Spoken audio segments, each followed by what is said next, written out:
Let us start by a topic measurement of temperature. Measurement of temperature. Measurement of temperature. तो ये हम इसमें actually हम लोग क्या पढ़ने जा रहे हैं, रेफरेंस पॉइंट, कि हम लोग रेफरेंस पॉइंट क्या लेते हैं, द रेफरेंस पॉइंट। तो हम लोग बताइए, जब दो इसका रेफरेंस पॉइंट लिया जाता है, पहला तो मेथड्स यूज किया जाता था बिफोर 1954, मेथड्स यूज्ड बिफोर 1954। ये जो यूज किया जाता था, ये था बेस्ड ऑन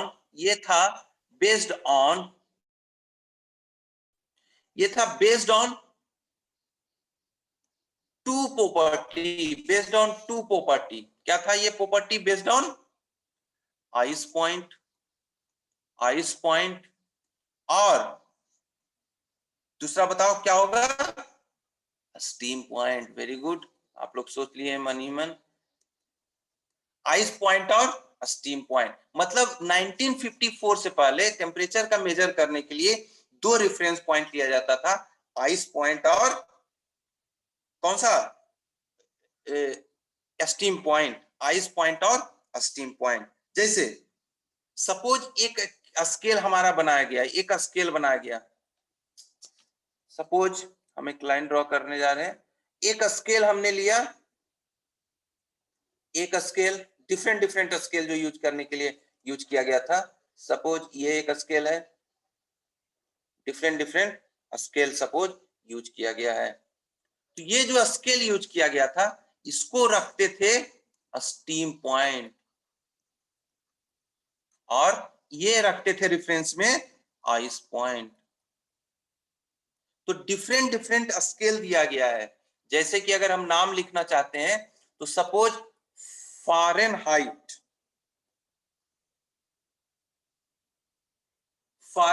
HEIT स्केल, और दूसरा ये है, सपोज ये है सेल्सियस स्केल, और ये मान लेते हैं केल्विन स्केल। तो जो 1954 से पहले रेफरेंस लिया जाता था, जो रेफरेंस लिया जाता था वो कौन सा था? आइस पॉइंट था और दूसरा स्टीम पॉइंट। तो आप बता सकते हैं कि फ़ारेनहाइट स्केल पे आइस पॉइंट को एक रैंडम वैल्यू लिया गया था 32 डिग्री फ़ारेनहाइट, और इस पे स्टीम पॉइंट बोला गया 212 डिग्री फ़ारेनहाइट। वहीं सेल्सियस स्केल पे 0 डिग्री सेंटीग्रेड को आइस पॉइंट लिया गया और 100 डिग्री सेंटीग्रेड को स्टीम पॉइंट बोला गया। वही केल्विन स्केल पे ध्यान रखना, ये वाला याद रखना चाहिए, 273.15 को आइस पॉइंट बोला गया, नॉट 273। ध्यान रखना, this is the question. 270 GATE में भी पूछ देता है, 273.15 को आइस पॉइंट बोला गया और 373.15 को आइस स्टीम पॉइंट लिया गया। ये बिल्कुल आर्बिट्री था। इन्होंने 32 लिया, 212 लिया, इन्होंने 0 लिया, 100 लिया, इन्होंने 273 और 373 लिया। अब बोलेंगे ये यही क्यों लिए हैं? ये रैंडम वैल्यू आप कुछ भी चूज कर सकते हो, आप अपने नाम से एक स्केल डिफाइन कर सकते हो, नो प्रॉब्लम। आप देखना, हम आगे प्रॉब्लम भी कुछ प्रैक्टिस करेंगे, तो आप कुछ भी कर सकते हो। जैसे ये जो फ़ारेनहाइट था वो किसका यूज किया गया था? इंग्लिश यूनिट सिस्टम में इसको लिया जाता है। इंग्लिश यूनिट सिस्टम में हम लोग फ़ारेनहाइट का यूज करते थे। वहीं डिग्री सेंटीग्रेड में किसको यूज करते थे? डिग्री सेल्सियस में SI स्केल के लिए, SI यूनिट के लिए हम लोग क्या यूज करते थे? Degree centigrade scale. याद करना, ये सब हम डिस्कस कर रहे हैं मेथड यूज्ड बिफोर 1954। सो मेथड 1954 से पहले मेनली यही दो स्केल था, कौन सा? फ़ारेनहाइट और सेल्सियस। फ़ारेनहाइट इंग्लिश के द्वारा यूज किया जाता था और एसआई यूनिट के रूप में सेल्सियस का यूज किया जाता था। अब इसमें क्या किया जाता था, देखो ये एज्यूम किया जाता था कि जो थर्मोमेट्रिक प्रॉपर्टी है, आप बताइए जो थर्मोमेट्रिक प्रॉपर्टी है, सपोज मरकरी इन ट्यूब ग्लास है, मरकरी इन, स्ट्रेट लाइन हम ड्रॉ करना चाह रहे थे, सपोज ये मरकरी इन ट्यूब ग्लास है, तो बताइए इसमें टेम्परेचर जैसे जैसे चेंज होता है तो क्या चेंज होता है? लेंथ चेंज होता है या नहीं? Length is the thermometric property of temperature in tube glass. तो ये जब सारा टाइप का थर्मोमीटर जब करेंगे तो आप ये एज्यूम करो, आप पता लगोगे कि टेम्परेचर के साथ, टेम्परेचर जो है थर्मोमेट्रिक प्रॉपर्टी के साथ में ये क्या है? ये टेम्परेचर हो गया, ये क्या हो गया? टेम्परेचर लीनियर फंक्शन ऑफ क्या होगा? Thermometric property. Thermometric property linearly very होता है। अब बताओ जैसे ही लीनियरली वेरी होगा, जैसे ही लीनियरली वेरी होगा तो आप क्या एज्यूम कर लोगे? जैसे ही लीनियरली वेरी हो जाएगा तो हम लोग सीधे ये यूज करेंगे कि temperature is a function of linear function of से, हम लोग थर्मोमेट्रिक प्रॉपर्टी को हमने पी से डिनोट किया, प्रॉपर्टी पी से हमने डिनोट कर दिया, तो लीनियर वेरिएशन ए प्लस बी यही होगा ना। कोई ऐसा क्वांटिटी जो टेम्परेचर और प्रॉपर्टी के बीच में लीनियरली फंक्शन, जनरल फंक्शन तो यही हो सकता है, हाँ या ना? जनरल फंक्शन यही होगा। अब हम चूज कर लेते हैं सपोज सेल्सियस स्केल को, तो बताइए जब टेम्परेचर कितना है, जो टेम्परेचर अगर हम मान लेते हैं इनिशियल टेम्परेचर है कितना? 0 डिग्री सेंटीग्रेड, तो बताइए टी आई इजकल टू कितना हो जाएगा? A plus P I, A into P I ना, A into P I plus B, हम एक एक्सप्रेशन डिराइव करने जा रहे हैं, तो ये कितना हो जाएगा? 0, मतलब ये क्या हो जाएगा? 0 equal to A P I plus B, ये आपका ये हो गया टेम्परेचर। दूसरा, जब टेम्परेचर कितना है? Temperature equal to 100 degree centigrade, तो इस रिलेशन में सब्स्टिट्यूट करेंगे कितना हो जाएगा? 100 equal to A P final हम बोल देते हैं या पी स्टीम बोल देते हैं, चलो पी आई और पी स्टीम हम बोल दे रहे हैं, प्लस बी। बताइए इसमें ए और बी दो इक्वेशन है, इक्वेशन नंबर 1, इक्वेशन नंबर 2, दो अननोन निकल जाएगा।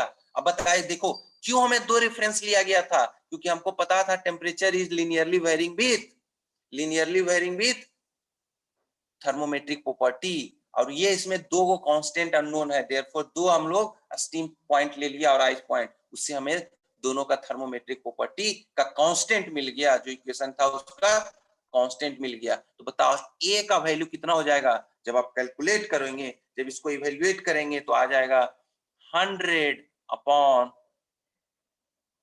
PS minus pi. ये क्या है? Thermometric property eight steam point, thermometric property eight ice point, और बी का वैल्यू जो आ जाएगा वो आएगा माइनस ए पी आई, मतलब कितना? Minus 100 P I upon P S minus P I. तो अब अगर हम इसमें सब्स्टिट्यूट करना चाहेंगे, इसमें अगर हम सब्स्टिट्यूट करने जाएंगे तो टेम्परेचर का क्या रिलेशन आ गया? This will become 100 upon P S minus P I, कितना आ जाएगा? P माइनस पी आई, ये आ गया टेम्परेचर का रिलेशन। ये हमारा क्या आ गया? टेम्परेचर का रिलेशन। इसका मतलब क्या आ गया? देखो इसमें अगर हम सेल्सियस स्केल लेते हैं तो पी आई तो हमारा कांस्टेंट है, कितना? 0 डिग्री सेंटीग्रेड। पीएस कितना है? 100 degree centigrade.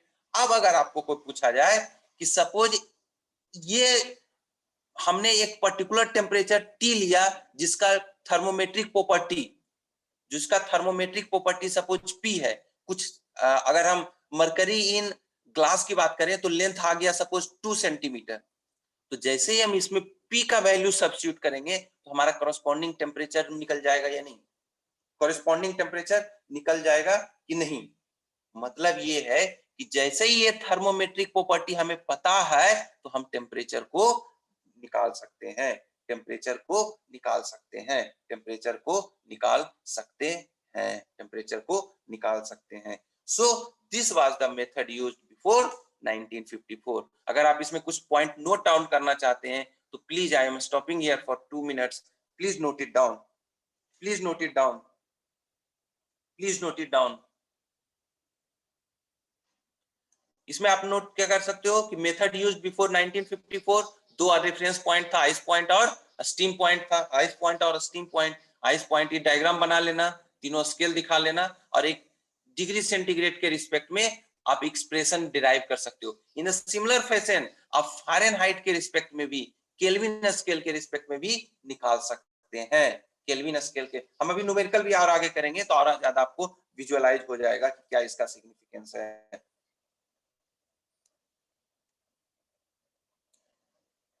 So please you can take it down.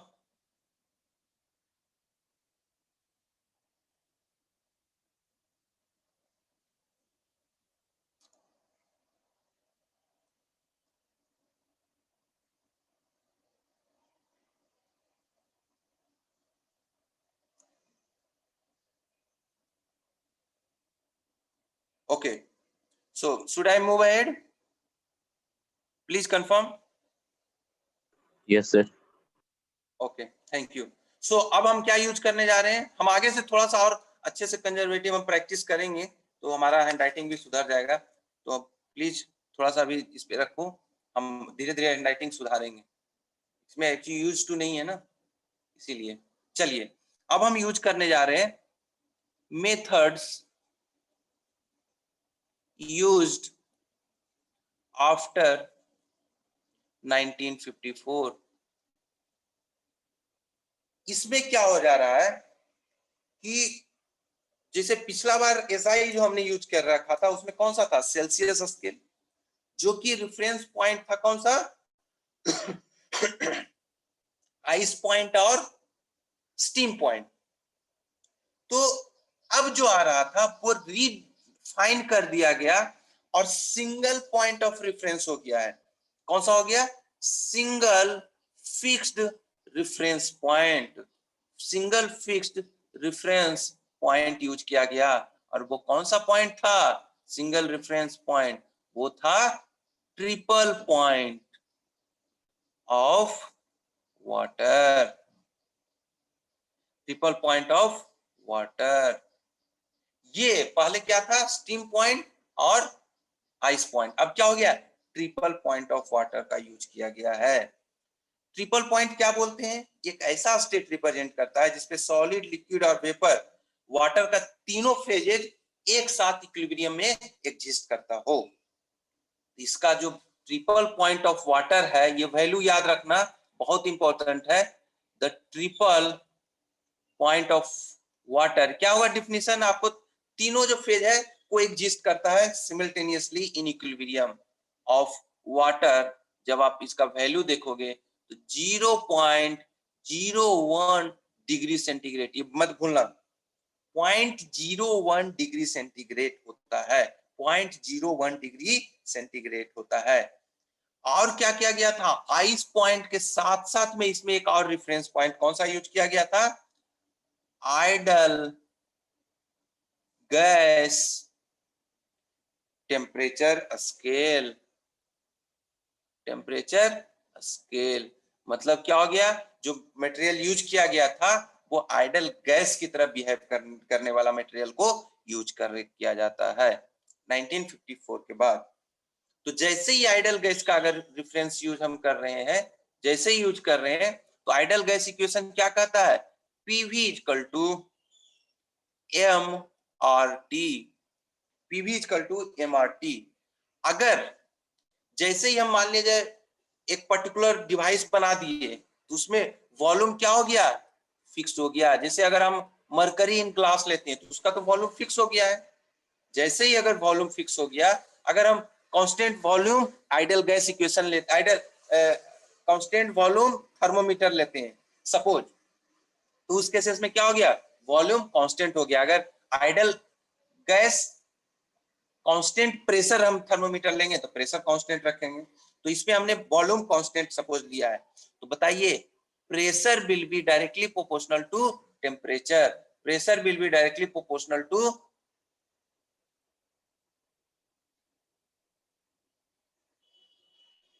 okay, so somebody is requesting to change my audio. Okay, I am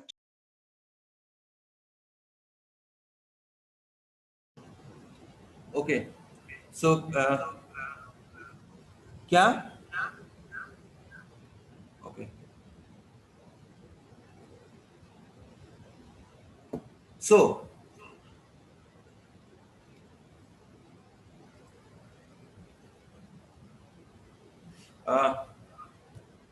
एक मिनट का है इतना होगा अभी, just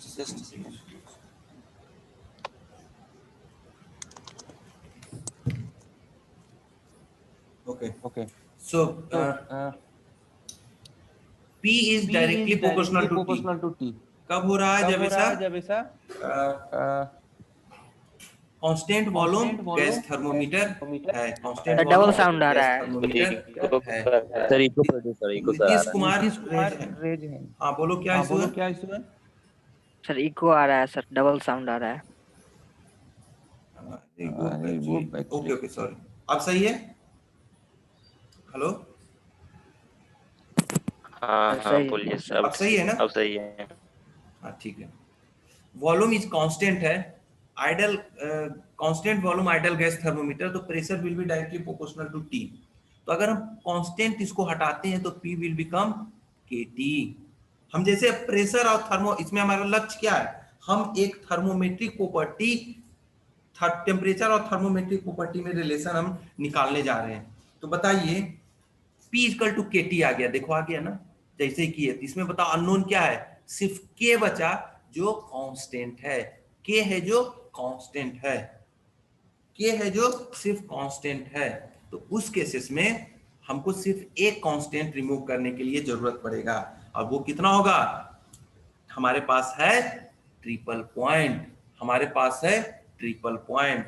तो P इक्वल टू क्या होगा, जब हमारे पास ट्रिपल पॉइंट का प्रेशर हम अप्लाई करेंगे तो temperature of pressure triple point, तो K एक कांस्टेंट निकल जाएगा, कैसे, ratio of triple point of water pressure and temperature at triple point of water. तो जैसे ही इन दोनों का रेशियो लेंगे तो हमें क्या निकल जाएगा, K का वैल्यू।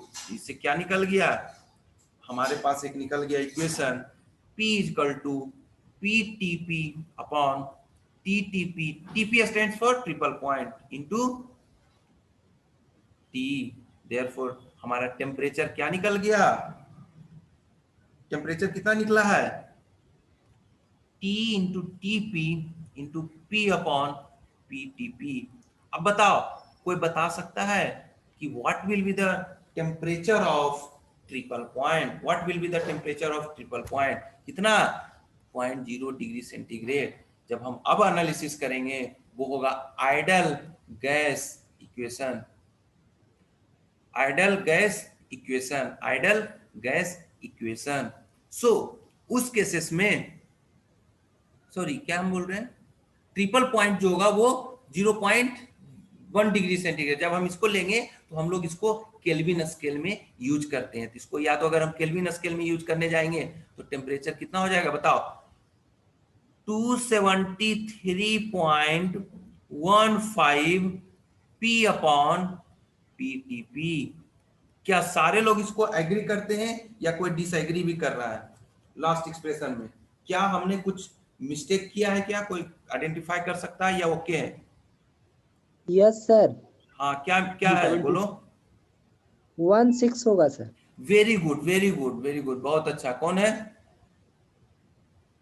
वेरी गुड, हाँ टाइप करके भी लोग लिख रहे हैं, बहुत बढ़िया, वेरी गुड। ये होगा 273, किसे,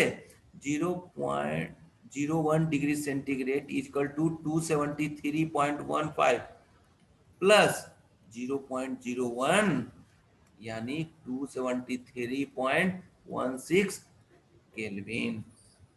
ये ध्यान रखना, यानी ये कितना हो जाएगा 0.6। ये हमें रिलेशन हो गया। जैसे ही हमें थर्मोमेट्रिक प्रॉपर्टी निकल गया तो टेम्परेचर भी हमारा निकल जाएगा bye knowing the pressure at the triple point of water.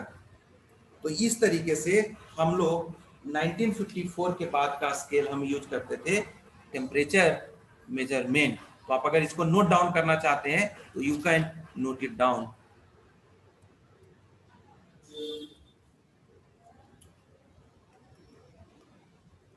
इसको 6 आप इसको नोट डाउन करना चाहते हैं, you can note it down.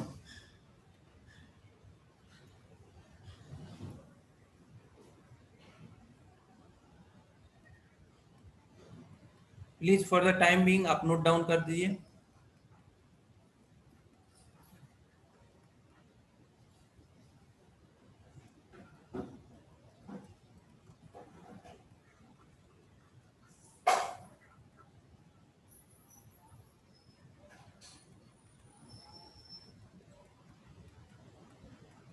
Suppose अब हम अगर हो गया होगा आगे बढ़े।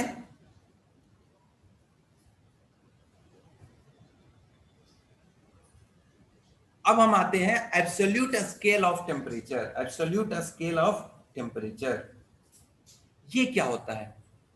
यह एक ऐसा स्केल है दैट इज इंडिपेंडेंट ऑफ, देखो इस सब में क्या एक जरूरत पड़ रहा था, हमेशा थर्मोमेट्रिक प्रॉपर्टी पे। याद रखो ना, दोनों केसेस में चाहे 1954 के पहले या बाद में, हमेशा मुझे एक थर्मोमेट्रिक प्रॉपर्टी को इवैल्यूएट करना पड़ रहा था। तो ये जो एब्सोल्यूट स्केल ऑफ टेम्परेचर है वो independent of, it is a temperature scale that is independent of any thermometric substance। ये थर्मोमेट्रिक सब्सटेंस से इंडिपेंडेंट होता है। इस पे जो भी प्रॉपर्टी था वो क्या डिपेंड कर रहा था? टेम्परेचर हमेशा थर्मोमेट्रिक प्रॉपर्टी पे डिपेंड कर रहा था, और वो थर्मोमेट्रिक प्रॉपर्टी अलग अलग मटेरियल जैसी हम सब्सटेंस यूज करेंगे तो अलग अलग वैल्यू देगा। लेकिन इस केसेस में जो हमारा थर्मोमेट्रिक सब्सटेंस है उस पे ये डिपेंड नहीं करता है, उससे ये इंडिपेंडेंट होता है। और absolute scale of temperature Celsius scale से साथ जो रिलेटेड रहता है that is called as Kelvin scale. मतलब क्या हो गया कि the absolute scale related to Celsius scale is Kelvin scale। और केल्विन स्केल को डिफाइन किया जाता है K equal to degree centigrade. याद रखना केल्विन में डिग्री नहीं लगता है, लगा दोगे तो गलत हो जाएगा। 273.15 ये हमारा रिलेशन में रहता है। ये किसके करस्पॉन्डिंग है? सेल्सियस स्केल के करस्पॉन्डिंग का एब्सोल्यूट टेम्परेचर स्केल केल्विन है। अब बताओ, मेथड बिफोर 1954 एक सेल्सियस स्केल था और दूसरा कौन सा स्केल था? कौन सा स्केल था? कौन सा स्केल था? Fahrenheit scale. So Fahrenheit scale के करस्पॉन्डिंग जो एब्सोल्यूट स्केल होगा that is called as Rankine scale.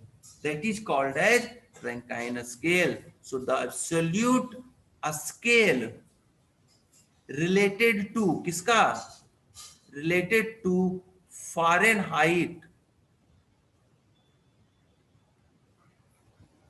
Is Rankine scale.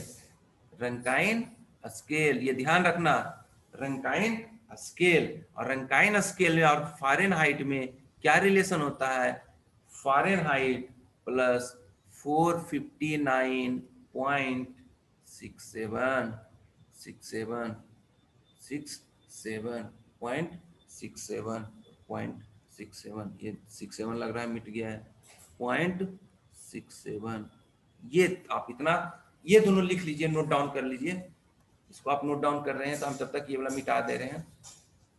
ये सही आइडिया है कि 2-3 टुकड़े में बांट करके हम करें, ये लग रहा है, ताकि हमारा टाइम भी सेव होते जाएगा। ठीक है, तो हमने क्या जाना कि एब्सोल्यूट स्केल ऑफ टेम्परेचर जो होता है इंडिपेंडेंट ऑफ सब्सटेंस होता है, और सेल्सियस स्केल के करस्पॉन्डिंग एब्सोल्यूट स्केल होता है वो उसको बोलते हैं केल्विन स्केल, और फारेनहाइट स्केल के करस्पॉन्डिंग जो एब्सोल्यूट स्केल होता है उसको रैंकाइन स्केल बोलते हैं। और रैंकाइन स्केल का रिलेशन फारेनहाइट के साथ है, फारेनहाइट प्लस 459.67। वहीं केल्विन स्केल जो कि absolute scale of Celsius scale है वो होता है kelvin scale equal to degree centigrade plus 273.15 होता है। ठीक है, तो बताइए अब एक और रिलेशनशिप हम मान लेते हैं डिग्री सेंटीग्रेड। ये स्केल हो गया डिग्री सेंटीग्रेड की, हम नॉलेज के लिए हम बोल रहे हैं, हो सकता है पूछ भी सकता है, कभी कभी पूछ देता है इस लेवल पे। ये 12th लेवल का हम बता रहे हैं थोड़ा सा रिवीजन पर्पस के लिए। -32/1.8, therefore degree centigrade will become कितना 5/9 इंटू डिग्री फ़ारेनहाइट -32। ये रिलेशन होता है। या फिर अगर हम डिग्री फ़ारेनहाइट निकालना चाहते हैं तो कितना हो जाएगा 9/5 डिग्री सेंटीग्रेड प्लस 32।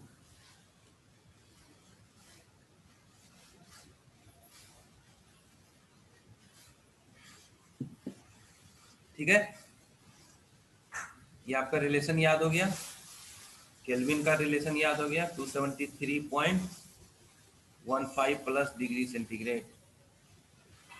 ये रिलेशन आपको याद हो गया होगा। ठीक है,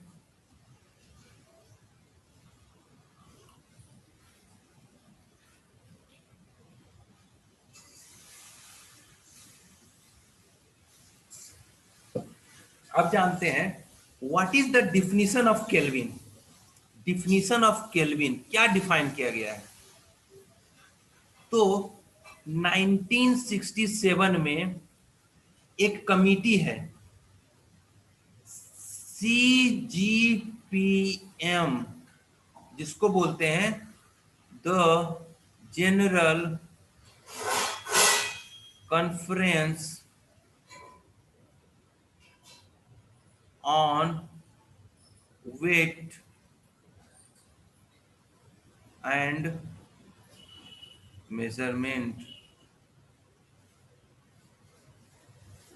अब बोलोगे सर इसका तो होना चाहिए GCWM, इसको आप GCWM भी कर सकते हो, लेकिन ये जो CGPM है, ये जो हमने एक्सप्लेनेशन लिखा है the general conference on weights and measurement, वो फ्रेंच वर्ड का इंग्लिश ट्रांसलेशन है। एक्चुअली जब फ्रेंच वर्ड यूज करोगे तो उसका जो एक्रोनिम आता है वो CGPM ही आता है। तो 1967 में CGPM के द्वारा केल्विन को डिफाइन किया गया। कैसे केल्विन को डिफाइन किया इन्होंने डिफाइन किया है, डिफाइंड, चलो हम ऊपर लिख देते हैं, ये वाला राइट साइड वाला हम मिटा दें, राइट साइड वाला हम मिटा रहे हैं।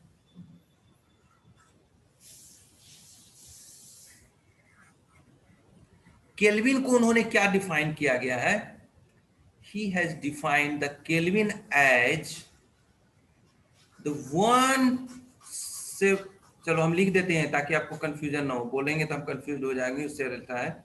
हम डिफिनीशन को यहाँ पे खींच के ले जा रहे हैं, डिफिनीशन ऑफ केल्विन, ये हम यहाँ लिख रहे हैं। केल्विन इज डिफाइंड एज, यह ध्यान रखना 1273.16 of temperature at the triple point of water. This is the definition that is given by the CGPM. ये याद रख लो, ये याद रखिए, डिफिनीशन याद हो गया। ये है 273.16, याद रखना है 15 नहीं 16 ऑफ द टेम्परेचर और at the triple point of water. ये डिफाइन किया गया इस कॉन्फ्रेंस कमिटी मेंबर, यूनिवर्सल एक बॉडी है, ये फ्रेंच वर्ड का एक्रोनिम है। सो प्लीज यहां तक आप नोट डाउन कर लीजिए, नोट डाउन किया जाए प्लीज।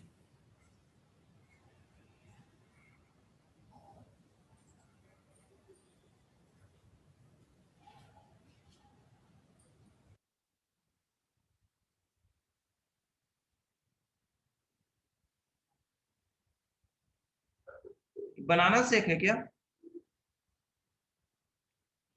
ठंडा तो नहीं है ज्यादा?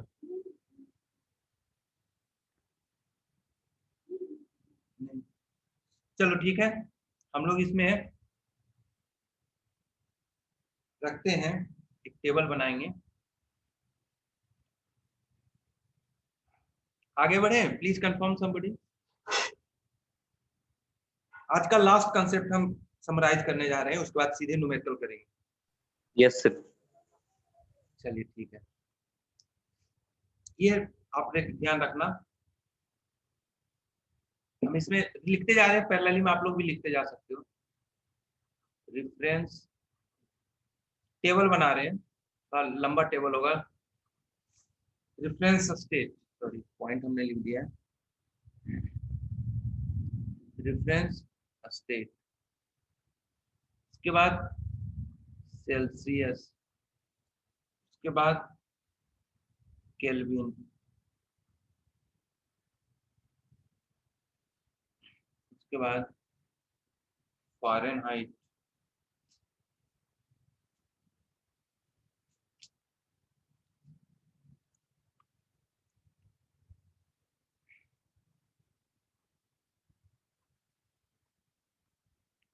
उसके बाद फ्रेंकाइन। ठीक है, अभी यहाँ ध्यान देना, सेल्सियस को नोटेशन देते हैं डिग्री सेंटीग्रेड में, याद रखना डिग्री सेंटीग्रेड। केल्विन को सिर्फ के से देते हैं, डिग्री केल्विन लगाना गलत है। फ़ारेनहाइट को डिग्री फ़ारेनहाइट लगाते हैं, और रैंकाइन को भी डिग्री रैंकाइन लगाते हैं। ये हमारा टेबल का इस तरीके से। अब हम लिखने जा रहे हैं स्टीम पॉइंट,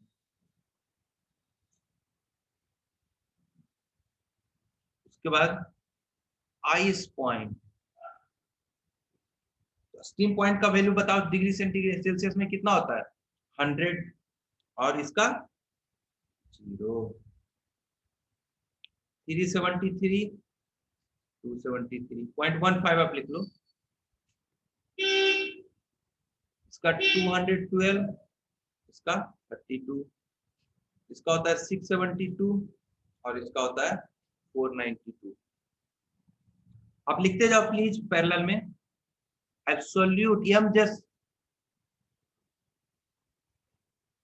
एब्सोल्यूट 0, जब एब्सोल्यूट 0 लेंगे तो ये होता है -273.15। ये 0 केल्विन को एब्सोल्यूट 0 माना जाता है, -460, और ये 0। प्लीज ये टेबल ले लीजिए।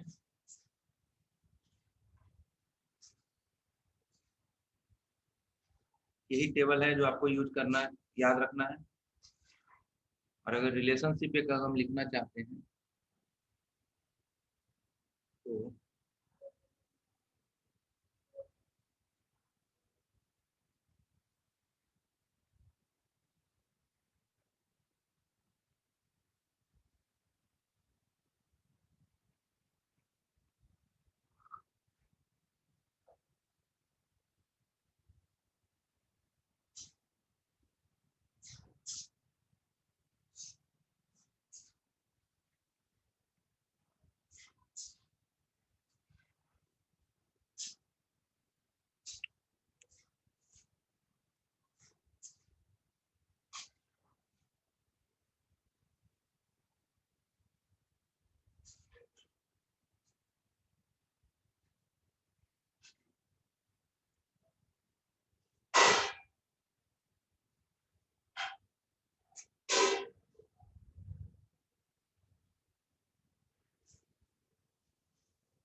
ये यूनिट कन्वर्जन का फॉर्मूला है, ये टेबल है, सेल्फ एक्सप्लेनेटरी है। एब्सोल्यूट जीरो का वैल्यू ये ध्यान रखिए कौन सा स्केल में कितना होता है, इसको लिया जाए। ये हमारा आज का जीरोथ लॉ ऑफ थर्मोडायनेमिक्स का लास्ट कंसेप्ट है। उसके बाद हम लोग न्यूमेरिकल कुछ देख लेंगे, आपका सारा कंसेप्ट क्लियर हो जाएगा।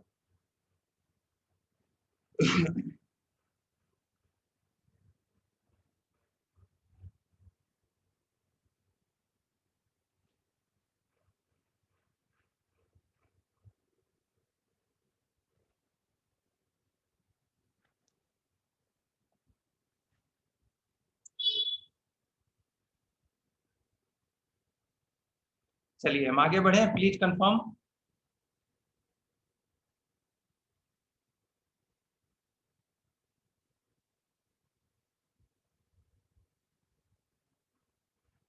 आगे बढ़े, प्लीज से यस। आइए सारे लोग ध्यान में रखिएगा। चलिए ठीक है, अब हम सीधे इसको स्टॉप कर रहे हैं, टाइम भी खत्म हो रहा है, फिर से हम रिकनेक्ट करेंगे। उसके बाद हम लोग फ्लो में, एक्चुअली हम बीच बीच में इसलिए रिकनेक्ट कर देते हैं ना पहले कि फ्लो नहीं टूटना चाहिए बीच में, क्योंकि हमारा लिमिटेशन है इसलिए। सो हम हटाएं, बोलो कंफर्म करो प्लीज, स्टेबल को याद रखो कोई। Yes, sir. चलो हम इसको शेयर कर रहे हैं, प्लीज रिकनेक्ट अगेन।